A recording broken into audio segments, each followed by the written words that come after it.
আপনার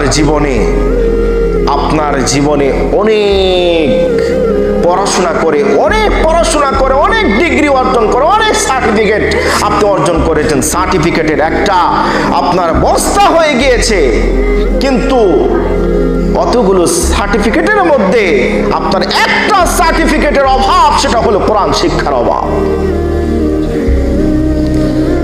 আপনি সকল সাবজেক্ট সম্পর্কে আপনি পারদর্শী, কিন্তু কোরআনের ক্ষেত্রে আপনি একেবারেই দুর্বল। আপনার আমার মধ্যে সব আছে কিন্তু কোরআনের শিক্ষা আপনার আমার মধ্যে নাই।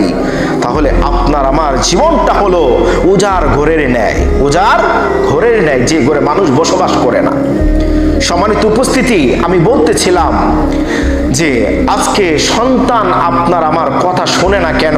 তার এক নম্বর কারণ হলো সন্তানকে আমরা কোরআন শিক্ষা দেই না, কোরআন থেকে আমরা দূরে রেখেছি, কোরআন থেকে আমরা সরিয়ে দিয়েছি। সম্মানিত উপস্থিতি, এই জন্য আসুন আমরা আমাদের সন্তানদেরকে কোরআন শিক্ষা দেওয়ার জন্য চেষ্টা করি।